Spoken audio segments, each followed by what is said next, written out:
Welcome to RV Park Boss, a podcast for RV park owners. I'm your host, Jason Lafferty. This is a show where we uh, dive deep on the challenges and rewards of park ownership, as long as some funny stories along the way. This podcast is sponsored by RVParkPros.com. 78% of all RV parks are self-managed mom and pop operations. So aside of location, strong marketing, guest experience, and proactive management, those are the keys to success and profitability of any park.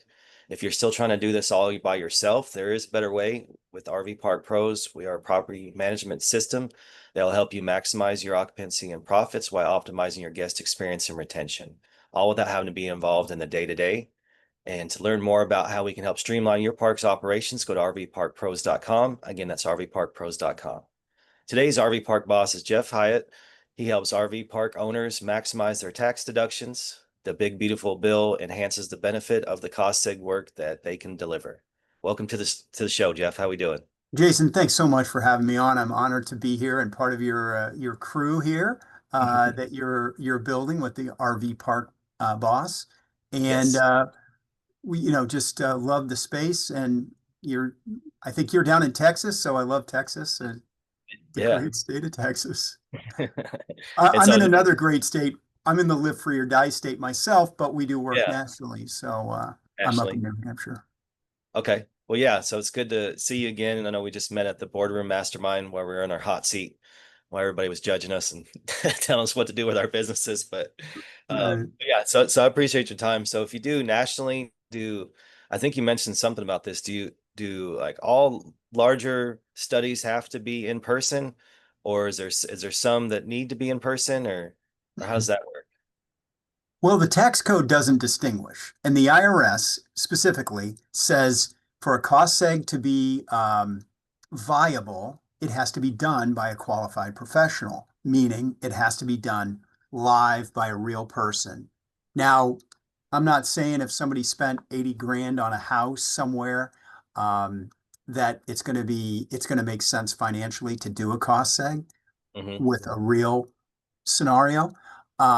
But I'm also not saying that you can just wing one off of the internet little search engine thing Right. that's out Right. there, because there are plenty of those.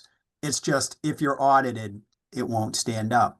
But Yeah. that's kind of a few steps down the road. What the real scenario is for people that own property, like your RV park owners, the mom and pops out there that you mentioned, what they don't, many of them don't realize is they've got a partner they don't even think of. And that partner is the government, who's Hmm. taking 30 to 40 cents of every dollar they make. So they're losing a good chunk of their profit at the end of the year by having to pay income taxes. Yeah, for And the sure. tax code is set up with incentives for them not to have to do that. They just have to understand and know about how this topic works. For the most part, entrepreneur type people, their Hmm. brains shut down with an ice cream headache as soon as you start talking to them about taxes. They go, ugh, that's a negative. Yeah. Oh, I don't want to do that. Oh, it's Yeah. painful. I Well, cringe. everybody does. I did before I got into the space back in 99. But the deal is, if you understand it and you have somebody that can help guide you through it, which is what I do. I'm kind of a tax strategist for real estate owners, Hmm. whether that real estate is an Airbnb or an RV park or a hotel or an office building or retail. Whatever it is, there are lots of little nuances that the tax code provides benefits if people know about them. And Yeah. oftentimes, the mom and pops out there, and even some of the bigger players, their accountants don't even realize these are things. So, what you're going to be faced with typically is your accountant, for your RV park is going to be depreciating your building over either 27 and a half years or 39 years. And Yeah, that's like a house rental or something. like that, yes. So you go, well, that's better than no write-offs at all. It is. But like my dad used to say, it's better than a sharp stick in the eye, but not a lot. So Yeah. what you can do for the RV park community, you've got to, because people go, well, we don't own we don't own the units. We just rent out spaces for people to use. Well, sometimes there's going to be um, the overhang parking area where there's The shade coverage. provided, Yep. the awning type things. There's Mhm. going to be roads. There's going to be maybe septic hookups. Maybe there's underground electric coming over to each unit. Maybe there's a community space where there's dog walking, or there's a swimming pool, or there's a community room where people could gather. Um, Mhm. there's fences oftentimes. There might be other outdoor amenities. If there's a community Sure. room, there's a building for that then, and that's going to have some stuff in it that would go into a 5-year life versus 15-year. The beauty of, and you mentioned it in my lead in there, my little infomercial that you read, Uh-huh. is that the big beautiful bill brings back 100% bonus. So anything that we can help your RV park owners pull out of the 27 and a half or 39 year and move into 5 and 15, any transaction in 25 would get 100% bonus. Meaning, if we move 100 grand of their purchase price into 5-year life, they get to take it immediately. That's an immediate Yeah. write-off of 100 grand against their income. If we move 200 grand or 300 grand into 15-year life, they get to take that immediately as well. Now, that's if they purchased it in 25. And you might go, well, then if they did this a few years ago, they bought the property a few years ago, and they've been doing the straight line, as it's called, ever since, you might be thinking, oh, we're out of luck. I wish I'd have known Yeah. about it back then. Nope, you're not out of luck. You can step back in time and grab the depreciation you could have taken, but haven't yet taken. So you can go back to when you bought it in 2019 or 2015. So you typically cost segregation by qualified professionals makes sense if you're doing it for any property that you've bought or built or improved in the last 10 to 12 years. So you Okay. could So step that's a key point right there. 10 to 12 years is is something right. to think. Is Yeah. there a difference on on value of the cost egg if you purchased it, say, 2 years ago versus you built it yourself 2 years ago? Or is it still just what the infrastructure is what the infrastructure is? There's Okay, I'm just thinking here, depending on how your accountant has you set up, whether it's 27 and a half or 39 years, um, it, there could be some benefits to some of the qualified improvement property on a building, on an existing building that they've renovated. On ground up new construction, there's probably not going to be much of a difference. In other words, it would be treated the same as a purchase at that point for the exterior stuff. So Yeah. ultimately, probably not much difference. They Okay. would get to take advantage of this either way. Yeah. And there, So if you bought a park 2 years ago, but it was built 10 years ago versus you built it yourself 2 years ago, it wouldn't have much bearing on the qualifying amount if it was the same it's infrastructure. same infrastructure, same everything. Um, the scenario is, what did you pay for it when you bought it 10 years ago or built it 2 years ago? The IRS doesn't care what the value is today. Okay. That's not the metric they look at. Yeah, Us because real that was estate the main people, question. If they said like, oh, that electrical infrastructure is 10 years old, so it can only equal this much, but that doesn't come into play in this. It doesn't sound like. no, because you stepped in, you bought that property 2 years ago, let's say, or 10 years ago, whatever it was. The depreciation clock resets for you, or Mhm. you bought it or built it 10 years ago, you sold it a year ago. The buyer for you has a whole new reset depreciation clock. In other words, they get to grab that depreciation immediately. Um, you know, for 39 or 27 and a half years, even though it's already 10 years old or 15 years old. The Yeah. when the transaction goes down, it resets everybody's depreciation clock. Hmm. Well, that's good points there. Oh Um, yeah. And the thing is, for instance, to put it in kind of real numbers, and if you remember from the boardroom conversation, some of the mentors said, Jeff, quit using percentages. Tell us real numbers.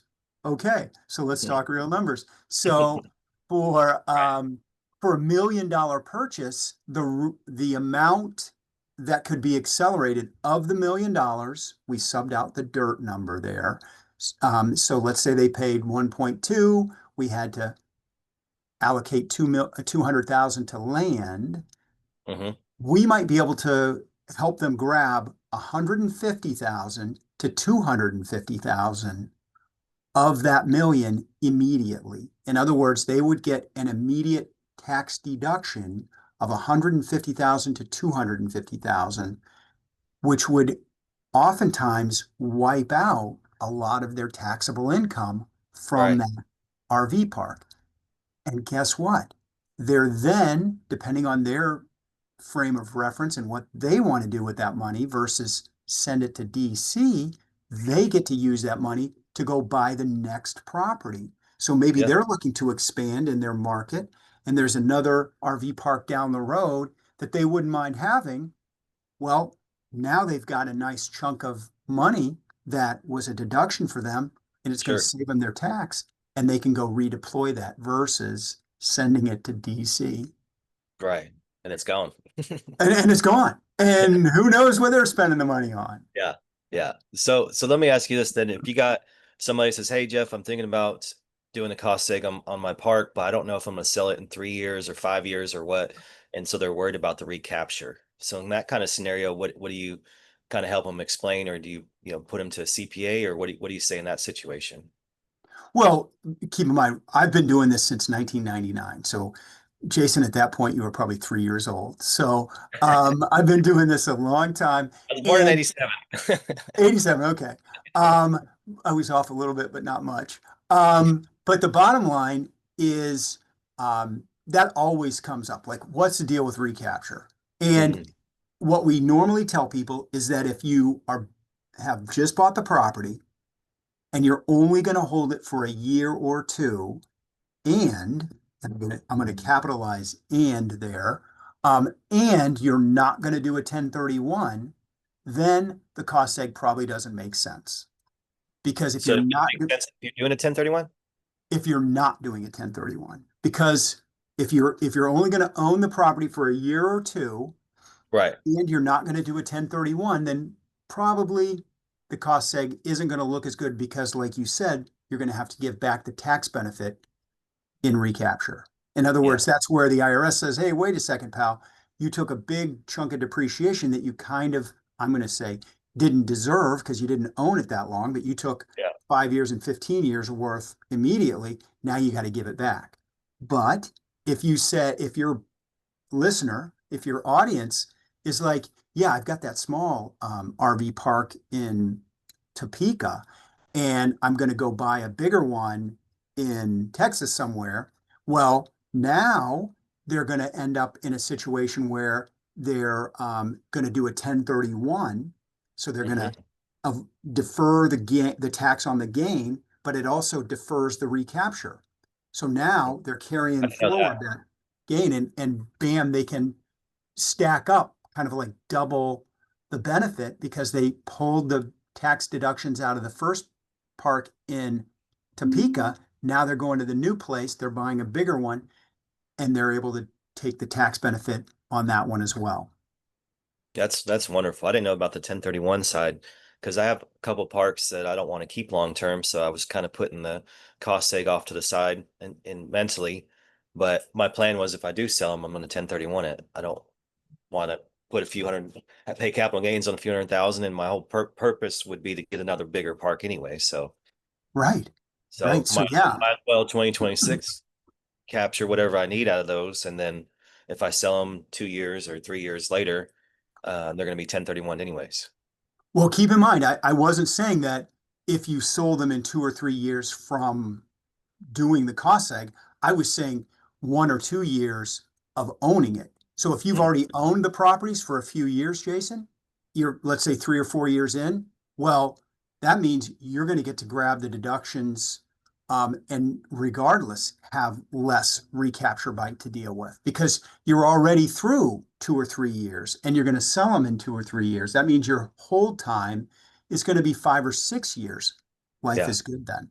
Um, so it's all about you understanding a little bit more about the tax code without that ice cream headache. And that's what I try to be, is your sure. guide on these things so that you don't have to use the brain power of a painful subject. You can let me handle that. And that's what we Yeah, do. And we've done 27,000 of these studies. yeah. That's really good information. I didn't know those last couple pieces. That's cool. And for my side, it's like, we don't know. Like the plan could be, I want to hold this thing for 5 years. Real estate, a popular cycle is 5 years. But if a shiny owner finance bigger park with a whole lot of ops that come up, and then I could sell mine, I mean, I would dip out in 2 years if I could. Um, so what I'm just saying is that for me, I just feel like the more knowledge I have, the more moves I can make if I need to, just whatever comes. Absolutely. It's Because it's all about being stuff flexible. changes. I got to constantly pivot, got to constantly be making adjustments.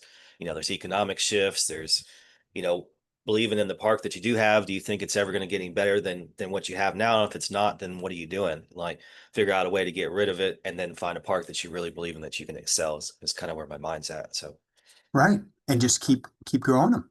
Good for yeah. you. That's a great way to go. And I think a lot of your audience is probably going to have the same thought process. Of using whatever tools are available, Yes.